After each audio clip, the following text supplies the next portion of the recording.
하늘빛 향기 시청자 여러분, 또 멀리 선교지에서 주님의 복음을 위해 쓰시는 우리 선교사님들과 선교사님의 가족 여러분, 안녕하세요. 강석우입니다. 안녕하세요. 윤유선입니다.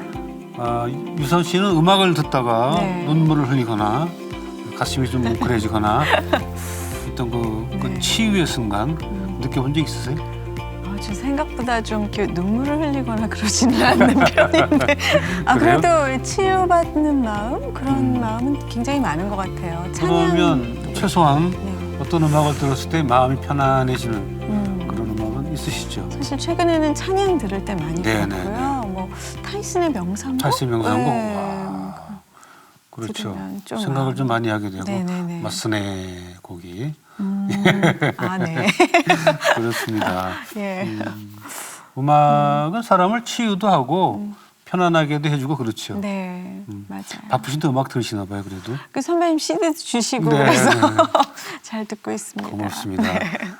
한 해를 마무리하면서 잘 살았다, 축복이었다 하는 생각도 들지만 또 후회되는 부분도 있고 또 돌이켜보게 되는 그런 시점이기도 한데 오늘은 좀 음악 얘기를 하면서 네. 음악과 함께 좀 치유가 필요하신 분들, 힐링이 필요하신 분들은 좀 음악을 통해서 한 해를 마무리하는 그런 시간을 좀 갖도록 하겠습니다.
네, 박지혜 자매님 반갑습니다. 네, 어서 오세요. 어서 오세요. 반갑습니다. 네.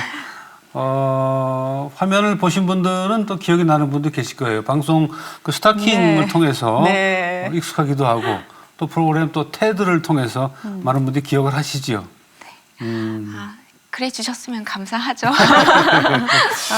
아니 그때 스타킹 때 정말 그 대중하고 확 가까워지게 아주 강렬한 에너지를 뿜으셨는데요. 그때가 언제죠?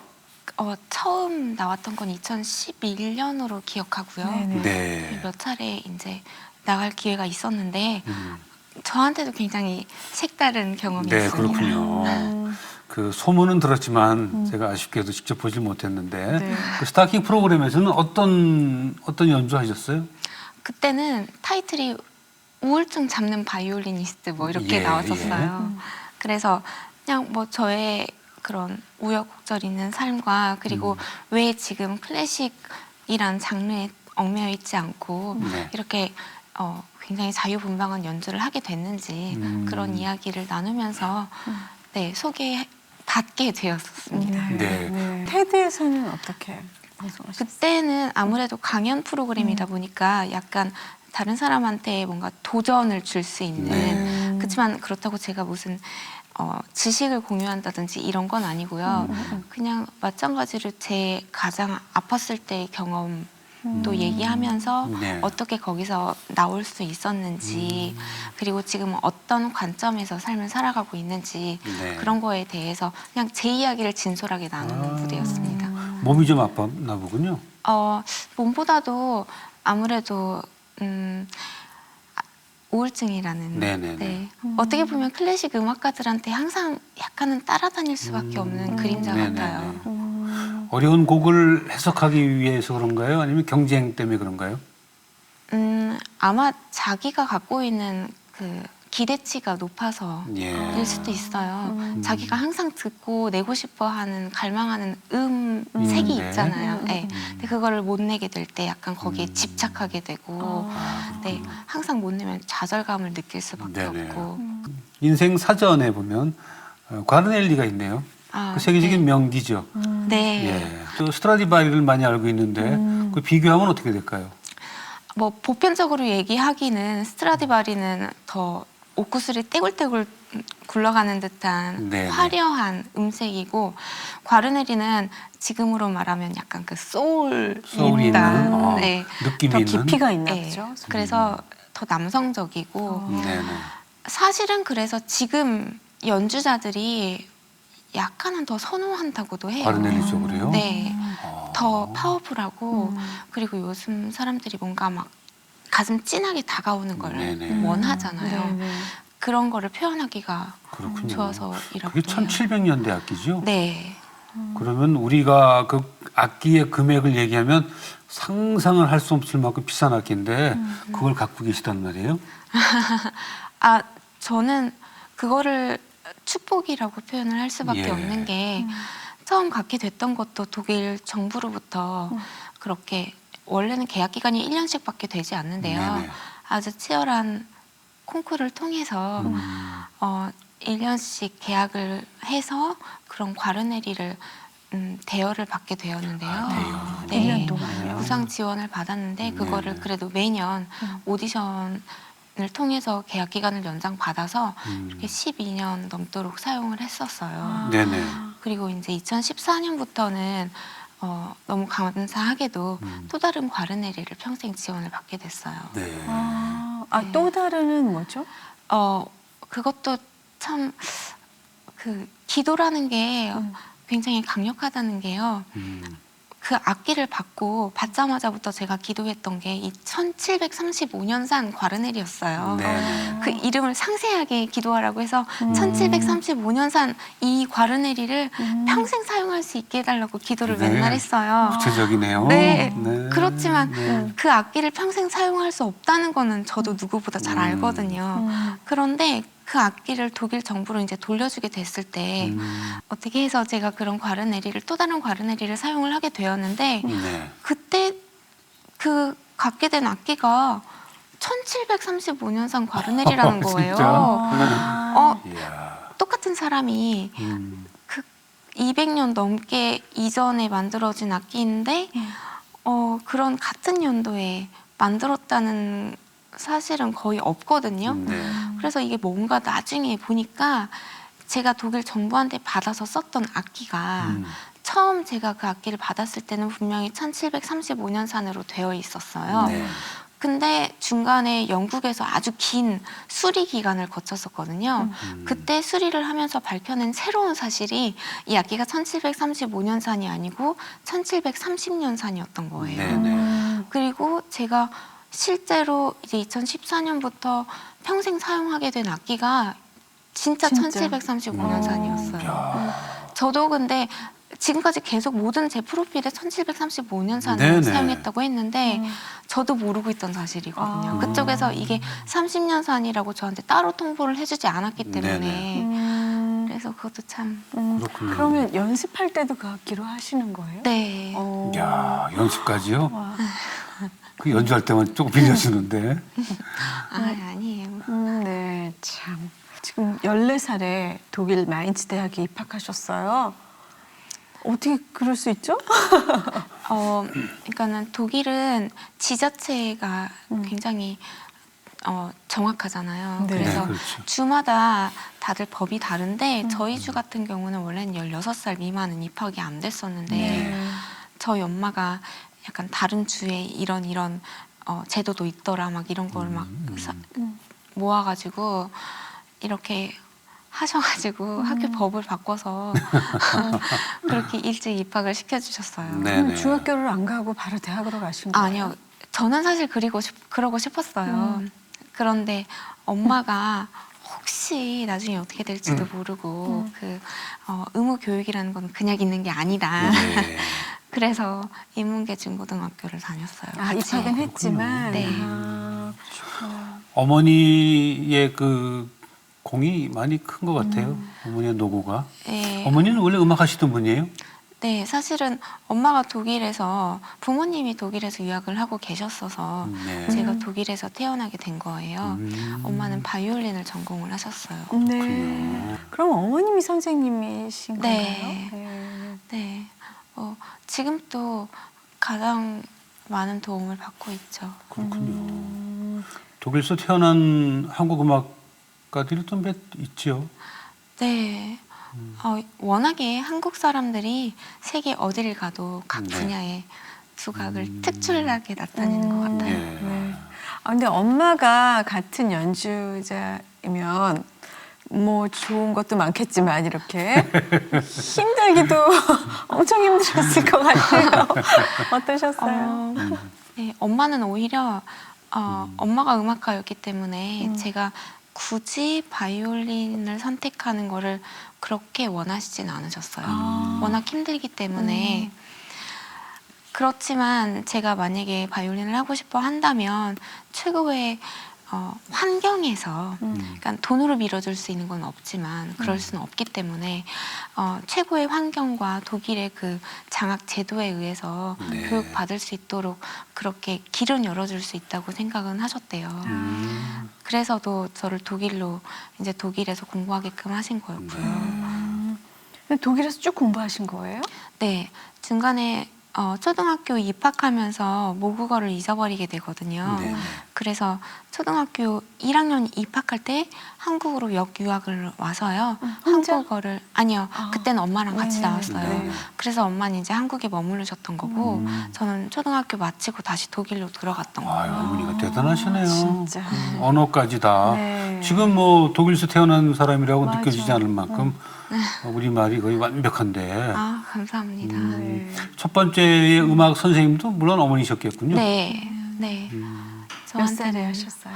그러니까 저는 그게 기억이 안 나는 게 네. 엄마가 막 이렇게 대학에서 가르치시면 그 피아노 있잖아요 스튜디오에 그 피아노 밑에가 제 놀이터였거든요. 그래서 거기서 막 시끄럽게 하면 안 되니까 숨죽이고 그거 보면서 잠깐 쉴 때 그 틈에 가가지고 엄마 이렇게 하는 거 맞지? 막 그러면서 막 그게 시작이었거든요. 음악 그렇게 속에서 따라하고 네. 태어나서 음악 속에서 자란 거죠. 네, 그러네요. 뭐 그게 좋은 것도 있지만 나쁜 것도 있어요. 뭐 좋은 거- 진지하게 시작하는 게 아니고 그냥 놀이였기 때문에요. 예. 음악은 생활 아닙니까? 어떻게 생각하세요? 네, 연주가 생활이죠. 그렇죠? 네. 예, 예. 생활처럼. 인생 사전을 제가 봤더니 그 바이올린 협주곡이 참 무수히 많죠. 그 중에서 차이콥스키 바이올린 협주곡을 떠오르는데 특별한 의미가 있습니까, 이 곡이? 방금 말씀드린 것처럼 진지하게 시작하지 않았는데 그 차이콥스키 협주곡을 연주하는 모습을 보면서 제가 그 정말 내고 싶은 소리에 대한 강력한 원하는 소리가 생겼어요. 네. 그리고 막 가슴에 전율을 느끼게 하는 첫 음악이었거든요. 그렇습니까? 그러면서 바이올리니스트로서의 꿈을 꾸기 시작했고 그래서 정말 열정적으로 연습하기 시작했던 곡이었던 것 같아요. 누구의 곡을 들으면서 그런 생각하셨어요? 이작 펄만. 이작 펄만. 그리고 나서 제가 아팠을 때 뭔가 기분 전환 겸 뭔가 제 삶에 어떤 자극이 필요해서 네네. 정말 뭐 상이나 이런 거를 기대하고 가지 않았는데 국제 콩쿠르를 갔을 때도 이 곡이 마지막 결선곡이었거든요. 네. 그런데 그렇게 죽으라고 연습해가지고 나갔을 때는 떨어지더니 그렇게 아무것도 바라지도 않고 기대하지도 않고 갔을 때 왠지 그런 거 있잖아요. 하나님도 뭔가 급하셨던 것 같아요. 안 그러면 그냥 제 자신을 포기할 것 같으니까 그렇게 모르겠어요. 저한테는 그런 생각이 굉장히 강력하게 와 닿았었는데 네. 그런 어떤 설명할 수 없는 하나님의 임재하심, 존재감을 그렇군요. 느끼게 해줬던 곡이기도 했던 것 같아요. 콩쿨은 어디 나가드렸어요? 뭐 제가 기억하는 한 정말 어느 순간까지는 작년에 내가 뭐 했지? 2년 전에 뭐 했지? 생각했을 때 한 번도 콩쿨이 안 껴 있을 때가 없었어요. 계속 콩쿨 나가셨군요. 네, 뭐 국제 콩쿨부터 시작해서 네, 그 콩쿨하고 연주는 다 안보로 하죠? 네. 그렇지만 소나타는 독일에서는 실내악곡이기 때문에 악보를 보고 악보를 하고? 놓고 하는 것을 원칙으로 두긴 해요. 네네. 안보했을 때의 그 불안감은 없습니까? 제가 편곡한 곡들은요. 네. 그냥 자다가 일어나서 해도 아니면 그냥 곡 중간에 들어가도 전혀 그런 게 없는데요. 네. 남의 곡을 연주할 땐 좀 그런 게 있어요. 그 연주하시는 분들 보면 그런 쪽에도 좀 스트레스가 좀 있겠다는 네. 생각이 있어요. 네. 뭐 짧은 곡 뭐 3분 5분짜리도 아니고 협주곡 40분짜리 50분짜리 하게 되면 네. 그거 틀리면 어떡하나. 사실 넘어가면 어떡하나. 다음 주에도 차이콥스키를 협연을 해요. 1번 몇 개 없지만 사실은 뭐 네, 차이콥스키는 하나. 근데 하나밖에 네, 없으니까. 네, 전악장을 협연을 하는데 네. 45분 정도 걸리잖아요. 네. 그러니까 여러 번 했음에도 불구하고 처음 하는 것 같아요. 네. 사실은 처음 하는 거죠. 그- 그 무대에서 그 그치. 시간에 처음 하는 거기 네, 때문에 네. 많은 분들이 좋아하는 곡이어서 또 워낙 알려진 곡이어서 더 부담스럽지 않을까 하는 생각도 해요.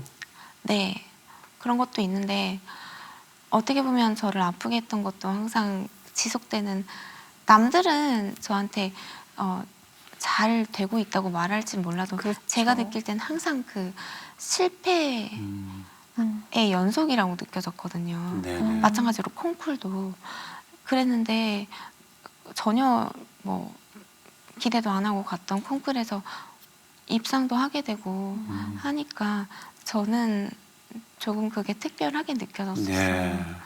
저도 그런 거 많이 느끼거든요. 내가 잘했다고 생각한 해에는 아무 소식이 없고 별로 못했다고 생각했는데는 또 칭찬해주고.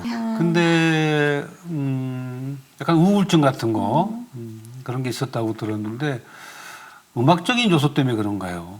아니면 성격적인 요소가 네, 있어서 복합적일 그런가요? 거예요. 네. 복합적이라고 생각하는데 어떻게 느끼게 됐습니까? 그걸? 그게 뭐 언제부터 딱 여기부터 우울증 이건 아니고요. 네. 왔다 갔다 하다가 어느 순간부터는 그냥 놔버린 것 같아요. 놔버린다는 건 무슨 뜻이에요? 그러니까 우울증이 찾아왔다가 다시 뭔가를 내가 달려갈 곳을 찾고 달려갈 네. 힘을 얻고 하다가 또 다시 우울증이 왔다가 이렇게 하다가 어느 순간은 그냥 그런 희망이나 나한테 내일을 바라볼 수 있는 힘을 찾는 것도 지치는 거죠. 아, 그렇게. 네. 앨범을 하나 만드셨죠? 앨범은 8개 정도. 최근에 홀리 로드라는 앨범이 그 우울증과 좀 관련이 있나요? 그거는 맨 처음에 냈던 찬양 앨범이에요. 네네. 그러니까 클래식 앨범이 아닌 찬양 앨범을 내게 된 거는 그런 우울증에서 헤어나오지 못하고 있었거든요. 네. 그랬는데 그러지 말고 그 악기도 하나님이 주신 악기인데 의사 선생님은 조금 약간 가망이 없게 말씀하셨었거든요. 네. 그러니까 엄마가 막 기도하고 또 가끔 고민을 토로하시는 목사님께서 그러게 놓지 말고 그러면 그렇게 찬양 그 하나님이 주신 악기로 찬양이라도 남겨놓고 어떻게 될지 모르니 네. 악기도 또 1년에 한 번씩 오디션을 통해서 안 되면 넘겨줘야 되잖아요. 돌려줘야 되잖아요. 그러니까 그런 앨범이라도 남겨놓자 해가지고 전혀 그냥 제가 독일에 있을 때는 이런 사과 같은 거 가지고 다니면서 거기는 전도라는 거 자체가 없잖아요. 그러니까 전도지 이렇게 직접 만들어가지고 노상전도도 하고 막 그랬었어요. 그랬는데 그렇게 사과 주지 말고 그렇게 하나님이 주신 악기 내가 지금까지 이렇게 바이올리니스트로서 성장할 수 있었던 것도 하나님이 갈고 닦게 해주신 거니까 그런 모든 게 함축되어 있는 그 앨범으로 전도를 하자 해가지고 한국에 와서 그런 찬양 앨범을 제작을 하게 됐는데요. 네. 처음 앨범을 가지고 목사님께 기도를 부탁하러 갔더니 기도를 해주시고 새벽 기도 때랑 틀어주셨는데 너무 가슴이 울린다는 거예요. 그래서 더 많은 사람한테 들려줬으면 좋겠다고 네, 해가지고 네. 사실 한 7교회 정도를 지방에서 소개를 시켜주셨어요. 그랬는데 그 교회가 시초가 되어서요. 지금까지 이렇게 오게 된 것 같아요. 네. 근데 그 곡이 연주를 하면서도 또 지금까지도 연주를 하면서도 또 저도 다시 들으면서 매번 새로운 회복을 가져다 주는 것 같아요. 어떤 곡들 듣고 연주했어요? 싶네요. 저는 그 곡들이 너무 좋아서 사실 엄마가 막 울부짖던 노래들이기도 한데 네. 독일에서 태어나고 자라니까 아무래도 한국의 CGM이나 이런 거를 들을 기회가 없잖아요. 네. 독일까지 전파가 되기에는 한참이 걸려요. 그렇죠. 저는 새로운 찬양이라고 해서 신선해서 너무 좋아서 했는데 사람들이 무슨 젊은 애가 이렇게 오래된 찬양 한국에 오니까. 그만큼 했는데 그래도 정말 명불허전인 것 같아요. 그 가사가 네, 가져다주는. 그럼요. 네. 네. 네. 그래서 다 아실 만한 그런 뭐 누군가 널 위해 기도하네라든지 이산지를 네네. 내게 주소서 뭐 이런 찬양들을 담고 있어요. 네. 저도 이 누군가 널 위해 기도하네 들으면서 굉장히 은혜 많이 받았어요. 예. 저는 지금까지 녹음했던 그 어떤 앨범보다도 사실 가장 애착이 가는 앨범인 것 같아요. 아까 어머님이 울부짖던 찬양이라고 하셨는데 예. 어머님이랑 같이 찬양을 좀 그때는 뭐 대화가 전혀 안 돼요. 그래요? 네. 너무 예민하실 때니까. 네. 예. 그래서 엄마도 너무 힘들었고 그래서 기도하다 이제 막 지칠 때 엄마가 울부짖고 그랬던 찬양인 것 같은데요. 뭐 제가 배워서라기보다는 그렇게 얼핏 건너 들었던 노래가 그렇게 저한테 깊이 박혔던 것 같아요. 그렇군요. 그 콘서트 홀에서 연주 말고 그 외 장소에서도 연주를 꽤 하시죠? 네. 뭐 교도소라도 네, 교도소라든가? 교도소도 하고 교회도 네네. 항상 주일마다 교회는 제가 어느 나라에 있던지 항상 하려고 노력하고 있고요. 뭐 교도소, 보육원, 소록도에서도 했었고 그래요? 군부대는 다 간 것 같고요. 진짜요? 듣는 분들이 어떤 곡을 연주할 때 제일 좋아하는 것 같아요? 그게 타겟층에 따라 굉장히 다른 것 같아요. 네. 네. 정말 이상한 게 아무 얘기 없이 저한테 아무리 귀하고 의미 있는 곡이라도 아무 얘기 없이 설명 없이 연주했을 때하고 네. 이게 어떤 의미를 담고 있는 노래인지 설명을 하고 연주했을 때하고 다르기 때문에 그럼요. 네. 네. 아마 저한테 의미가 있으면 그 사람들한테도 의미가 네네. 있게 되는 것 같아요. 그러니까 제가 듣는 사람보다 한 100배는 더 울어야 그렇군요. 네. 그분들한테 혹시 스토리가 있는 음악이 더 감동을 주는 것 같아요. 맞아요. 네. 좀 외로운 분들 앞에서 연주하실 때는 또 그분들을 위로해 주면서 나 자신도 좀 따뜻한 마음을 느낄 수 있을 것 같아요. 네. 아마 그런 남들은 뭔가 제가 아웃풋을 주고 있다고 설명하는 그런 자리가 저한테는 인풋이 가장 많은 것 같아요. 맞아요. 네. 맞습니다. 네. 사랑을 주고 봉사하는 자리가 그 사람들에게 베푼 것 같지만 결국은 가장 큰 은혜를 입은 사람은 나잖아요. 네. 정말 가장 큰 수혜자가 저일 것 같아요. 네. 인생 사전을 한 번 더 봤더니 웬일이에요? 핸들의 사라방드가 보이네요. 갑자기 이 곡은 어떤 의미가 있습니까? 사라방드가? 이 곡이 오리지널 곡을 네. 제가 2013년인가 락이라는 장르하고 바로크 시대 음악을 네.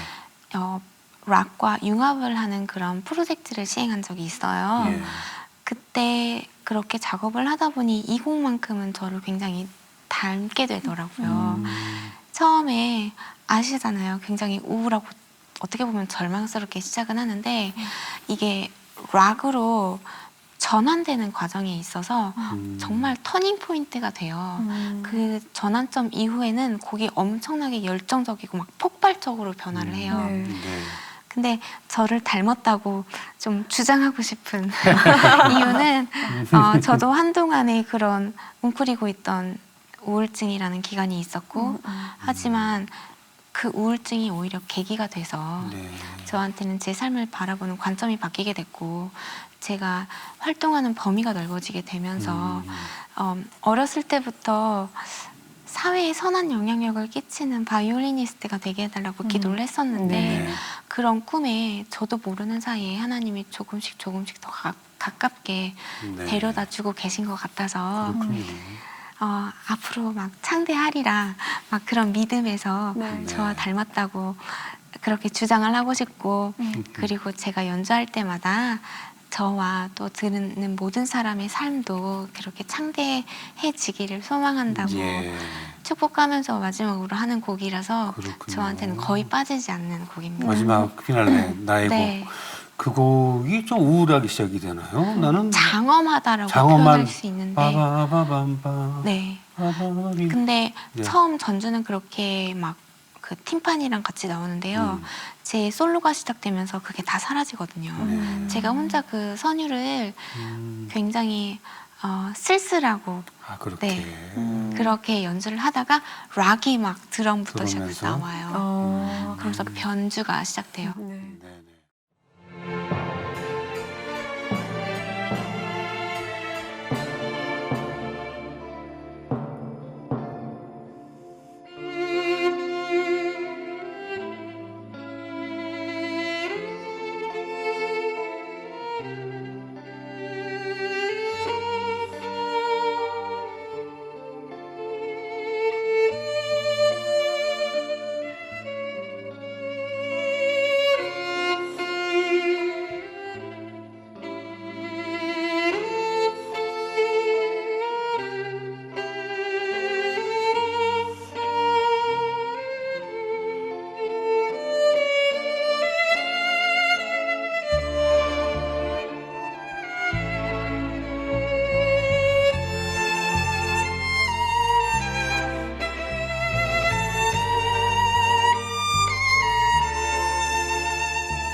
테드 강연도 이 곡을 연주하시고 주제로 네. 강연하신 네, 네, 거죠? 예. 네, 저는 당신의 삶을 연주하라는 그런 주제를 가지고 강연을 했고 마지막 어필하는 문장과 함께 마지막 클로징을 이 곡으로 네. 마무리를 했어요. 그렇군요. 그 CEO들이 뽑은 최고의 7인 중에 한 강연으로 굉장히 인기가 많았다고 들었어요. 그러니까 테드를 창립한 CEO가 네네. 이제 거기 메인 강연이 롱비치에서 매년 열렸거든요. 네. 그러니까 거기에 초대되는 강연자를 뽑기 위해서 월드와이드 오디션을 개최했어요. 아, 그래요? 그 오디션이 나라마다 음. 있었거든요. 그러면서 이렇게 옮겨다니면서 그분들이 보시고 마지막에 가장 인상 깊은 7개 강연을 뽑으셨더라고요. 그래서 그 중에 하나로 뽑아주셨어요. 그렇군요. 네. 그러면 거기는 한국말로 하셨어요? 아니요, 영어로. 영어로? 네, 네. 테드, TED. 네. 예, 많이 보셨어요? 요즘 몇 개 봤어요. 그래요? 네. 나는 테드를 왜 모르죠? 진짜. 네네, 진짜 몰랐어. 네. 한번 찾아가서 보도록 하겠습니다. 예. 예. 너무 무식하게 보지 마십시오. 아니요. 그런데 그 연주도 많고, 또 스스로 마음도 이겨내야 되고, 또 연습도 많이 해야 되잖아요. 그런데 또 책까지 쓰셨네요. 당신을 위한 음악이 나를 위로하네. 네. 어떤 책이에요? 저는 아무래도 음악을 하는 사람이다 보니까 예. 뭔가 순차적으로 쓴다는 것보다는 컨셉 자체를 제 삶을 꾸려놓은 한 몇 곡의 곡을 먼저 뽑았고요. 네. 그 곡과 함께 얽힌 저의 삶을 네, 그런 스토리들을 얘기를 넣다 보니 대강 어렸을 때부터 시작해서 이렇게 오더라고요. 네. 그래서 아직 자서전을 쓰기에는 제가 아직 많이 부족해서 네. 솔직히 이 책을 이게 기독교 서적은 아니고요. 네네. 정말 큰 출판사에서 그렇게 제의를 해주셨을 때 3년 전이었어요. 그런데 자꾸 제가 책을 쓰기에는 너무 보잘것이 없는 거죠. 네네. 그래서 계속 주저주저 하다가 그렇게 해보자, 곡으로 그렇게 접근을 해보자라고 좋네요. 말씀하셔서 네. 아 그럼 오케이라고. 예. 네, 제가 무슨 뭐 자서전이라고 하면 정말 훌륭하신 분들의 자서전이었는데 그래서 자선전이 아니고 에세이. 에세이. 네네. 내 플레이리스트 같이 내가 네. 좋아하는 음악과 내가 살아오면서 느꼈던 감정 맞아요. 뭐 그런 네. 거죠. 네. 나이에 상관없이. 네, 저의 삶을 있게 해준 음악 곡들 예를 들면 어떤 곡이 있습니까? 거기에는 금방 말씀드린 차이콥스키도 있고 네네. 어메이징 그레이스도 있고요. 예. 바하의 무반주 소나타라든지 바이올린? 네. 예. 그리고 또 누군가 널 위해 기도하네, 뭐 사라방드 이런 곡들이 포함이 되어 네네네. 있어요. 그래서 그 살짝 그 거기에 얘기가 진행되는 곡들이랑 같이 CD와 같이 해서 CD랑 같이. 스토리가? 네. 그러면 바하의 그 무반주 파르티타 같은 경우에는 어떤 사연이 있으세요? 그거는 그 제가 15살 땐가 처음으로 국제 콩쿠르를 나가게 됐는데요. 네. 심사위원으로 참석하시는 분들부터 시작해서 너가 꼭 상을 탈 거라고 막 말씀을 해주셨어요. 그랬고 또 저희 시에서 열리는 국제 콩쿠르였거든요. 네. 그러니까는 사람들이 그리고 제일 어렵고 굉장히 이목이 집중이 됐는데 처음 나가는 콩쿠르인데 저는 그때까지 그 외우는 거에 대한 어려움이 전혀 없었어요. 네. 그런 거가 있으리라고는 상상조차 못했는데 거짓말처럼 어느 순간 갑자기 모든 게 세상이 멈추는 거예요. 하얘진 거? 날아갔구나. 네. 그러면서 블랙아웃을 처음으로 우린 잘 우리 아는데. 왜 이렇게 잘 알아요? 우린 잘 아는데. 갑자기 하얘지는 거. 아무것도 기억이 안 나면서. 네. 그러면서 네. 그때부터 그 하다가 연주하다 갑자기 멈추는 거에 대한 네. 네. 트라우마가 생겼어요. 네. 그게 그럼 어떻게 해요, 그러면? 저는 그때 잠깐이라고 생각했거든요. 네, 네. 그랬는데 그 트라우마가 정말 오래 가더라고요. 그런 게 우울증에 영향이 있었겠어요. 그렇죠. 연주할 네. 때마다 얼마나 두렵고, 스트레스 네. 받으셨겠어요. 네. 그렇군요. 음악을 좀 더 많이 들어보고 싶고 지금 말씀하신 그런 곡들도 다 한번 좀 들어봤으면 좋겠는데 맞아요. 사실은 지금 말씀하신 곡들이 네.